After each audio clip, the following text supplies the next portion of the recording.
네, 이게 지금 뭐 ICBM 위기도 있고 해서 뭐 문재인 대통령도 걱정하시다시피 굉장히 걱정입니다. 바로 그런 이유 때문에 사실 합참의 작전 능량들, 정보 자산들이 다 모여 있는 용산이 더 긴급한 사안으로 오히려 더 강점이 있다고 할 것인데요. 어쨌거나 지금 현 정부가 예비비 편성을 늦추는 바람에 제시간 가기는 어렵게 되었습니다. 지금 그리고 많은 걱정들을 하시고 들어했는데 그게 지금 예비비를 빨리 이렇게 하게 됐던, 지금이지만 이제 하게 됐던 것도 지난번 당선인과 대통령이 만찬을 길게 하면서 어느 부분 네. 그런 부분에 오해는 좀 해소됐다고 생각합니다. 그런데 지금 이제 국방부는 한미연합훈련 이후까지 뭐 두고 하다는 것도 현 정부 판단이니까 지금 굳이 뭐 어쩔 수는 없습니다. 그러나 분명히 좀 하고 싶은 것은 이 논의를 할 때, 용산 논의를 할 때 그 합참 작전본부장 출신이 이 다 계획을 짰습니다. 그리고 합참에 있는 것 다 상의를 했고요. 그리고 국민들이 아시다시피 합참이야말로 이제 작전을 직접 하는 곳이고 국방부는 일종의 지원부서입니다. 그래서 국방부 건물을 비우고 국방부의 건물에 국방부의 그 업무 부서들을 이제 합참을 좀 넉넉하게 지었거든요. 원래 한미연합사가 들어온다 생각하고. 근데 한미연합사는 이제 주한미군 기지로 가게 되는 바람에 합참의 건물이 좀 넉넉하게 공간이 남게 되었습니다. 그래서 그걸로 통합해서 하자는 것인데 지금 뭐 굳이 현 정부가 이렇게 한다면은 어떻게 할 방법은 없죠. 그러나 예비비가 일단 마련된 만큼 조속하게 빨리 이 용산 집무실 시대를 열 수 있도록 준비하겠습니다. 그것이야말로 안보 공백을 빨리 메우는 중요한 일이라고 생각을 합니다. 5월 10일이 새 정부 취임하는 날이고 또 새롭게 시작하기로 했고 그래서 인수위가 제일 빨리 발표했던 겁니다. 그리고 용산의 합참과 한미연합사에 사실은 뭐 우리 국민들 다 아시겠지만 모든 정보 자산이 다 있습니다. 청와대 상황실이라는 것도 네트워크로 연결된 것이거든요.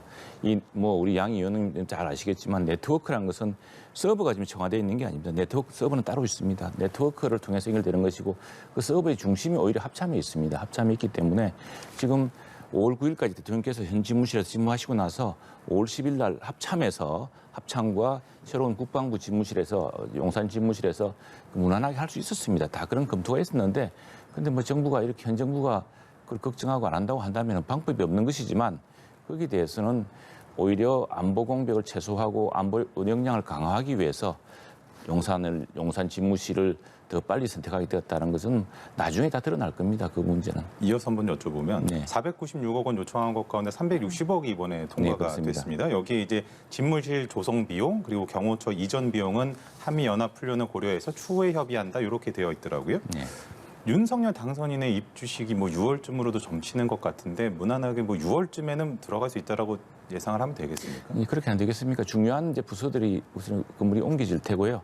중요한 것은 지금 이제 안보 태세를 대비하기 위한 그런 정보 자산들이 안전하게 다시 그 포스팅하는 게 더 중요하기 때문에 네. 그런 부분들은 무난하게 진행될 것이고요. 그건 뭐 이미 청와대와 인수위 그리고 새로 옮길 또 합참과 국방부가 다 긴밀하게 협의하고 있는 것으로 알고 있습니다. 그렇게 되는데 근데 지금 현재 이제 국방부 청사가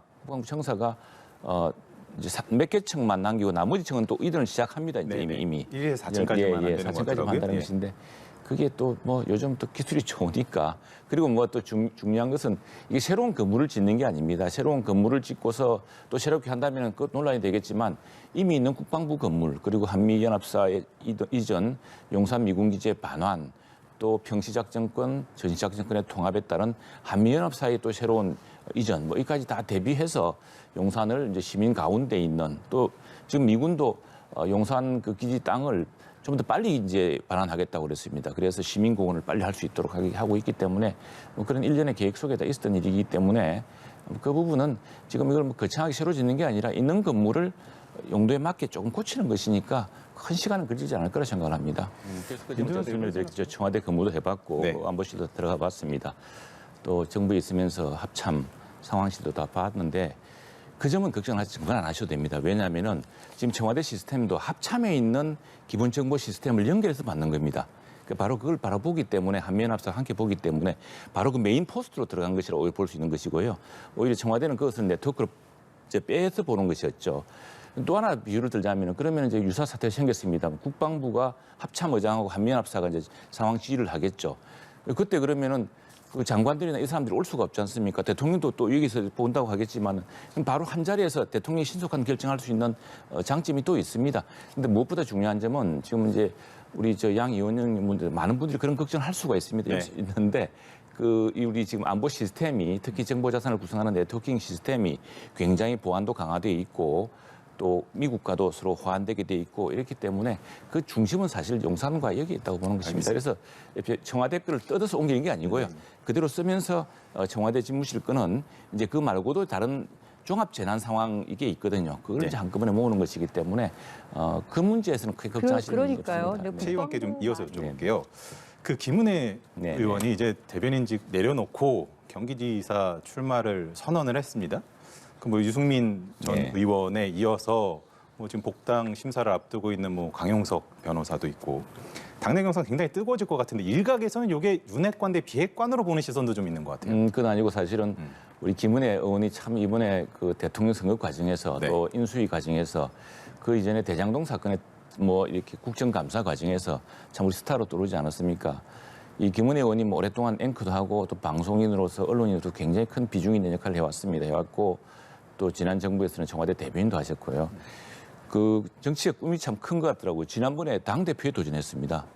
당대표에 도전했고 그렇죠. 특히 이번에 경기도 사태를 겪으면서 대장동 사태를 겪으면서 직접 이제 또 지역구도 분당이고 해서 주변에서 권유도 있었겠지만 본인의 결심이 크죠. 저게 큰 이제 도전인데 그 의외로 지금 그래서 오히려 민주당이나 다른 분들도 오히려 지금 만일 유승민 의원만 나갔다면은 이게 크게 관심을 못 일으켰을 만한 문제가 굉장히 그 큰 그 국민적 관심, 경기도민의 관심을 많이 모으게 되었습니다. 그런 의미에서 상당히 흥행적인 측면에서 우리는 굉장히 기대할 만하고 또 본인도 지금 여성 정치인으로서 오히려 영국 같은 경우 마가렛 대처라든가 독일 같은 경우는 또 메르켈 우리 양 의원님 잘 아시겠습니다만 메르켈 총리 같은 분이 있지 않습니까? 정말 여성 정치인으로서 철의 여인이 되겠다라는 이 공약한 것도 그러니까요. 우리 당으로서 보자면은 굉장히 크게 고마운 일이죠. 양 의원 변하실 거예요. 뭐 그런 걱정을 최소화하려고 노력하고 있고 그런 걸 다 검토를 했겠죠. 그리고 또 용산이라는 것이 사실은 이제 이번에 처음 개방되는 거 아니겠습니까? 그전에는 거기도 미군 기지가 되어서 지난 70년 동안 시민들이 접근이 안 되던 곳이었습니다. 이제 그걸 대통령이 쓰면서도 백악관도 사실은 우리 워싱턴 DC 제일 중앙에 있죠. 제일 중앙에 있고. 그런데 지금 광화문 시대가 이제 어려웠던 게 바로 우리 양 의원님 말씀하신 그 대목입니다. 광화문으로 오면 정말 그 문제가 복잡해지겠어서 그나마 좀 그동안 규제도 있고 또 일정한 그 컴파운드가 있는 용산이 오히려 여러 면으로 낫겠다 해서 이제 그리 옮긴 것이고요. 그런 문제는 정말 도시계획 측면에서 잘 살펴봐야겠죠. 그리고 집회금지구역 이거는 뭐 경찰에서나 또는 집시법의 그 근거에 따라서 그렇죠. 법 판단해야 근거에 되는 따라서 문제. 하는 지금 현재 국회의사당이라든가 이런 법원이나 대법 재판소도 얼마 그 근접해서 하면 업무를 못하기 때문에 그런 정도의 그 거리를 두는데 그런 정도에서 아주 합리적으로 그리고 또 시민들이 용산 공원에서 이제 집무실을 볼 수 있는 구조이기 때문에 뭐 여러 형식으로 그건 다 합리적인 결정이 이루어질 거라 봅니다. 여기까지 최 의원께서는 혹시 어떻게 보셨습니까? 최근에 그 우리 학계에서 또 사회학계라든가 이런 학계에서는 불평등의 세대 불평등에는 큰 화두가 되어 있습니다. 이게 이제 지금 뭐 그러다 보니까 이제 86 정치인 사실 저희 세대는 참 운이 좋았습니다. 학교 때 열심히 데모도 하고 저도 뭐 감옥도 갔다 왔습니다만 그래도 취직할 수 있었습니다. 지금 일자리가 없습니다. 일자리도 없고 새로운 청년 일자리도 생기지도 않고 있고 그리고 마침 또 양김 김대중 대통령 김영삼 대통령이 이른바 젊은 피 수혈 경쟁으로 제 친구들이 몽땅 다 그 시절에 정치권에 진입해서 지금 5선, 6선 이렇게 하고 있습니다. 하고 있는데 우리는 참 운이 좋았던 세대입니다. 그러나 우리 젊은 세대들 특히 20대, 30대는 대비하자면 참 기회가 적어졌습니다. 그래서 이제 그런 자성들이 우리 민주당 내에 있는 우리 같은 세대들한테도 일어나고 있는 것 같고 저희 당도 마찬가지고요. 그래서 어떻게 이 젊은 세대에게 우리가 70년대, 80년대 성장도 하고 민주화도 이루었던 그런 역동적인 기회를 이 젊은 세대도 누리게 할 수 있을 것인가 하는 그런 고민들이 비단 이것뿐 아니라 전반적으로 그래서 지금 또 하나의 문제는 또 고용 구조입니다. 이게 노사정 타협을 다시 해야 되는데 그런 문제까지 해서 큰 이제 고민이 이제 실타래가 이제 풀리기 시작했다 생각합니다. 우리는 정치권의 핵심 숙제에 대해서 다 말씀을 해주셨기 때문에 이렇게 정리를 하도록 하겠습니다. 두 분 오늘 수고하셨습니다. 네, 감사합니다.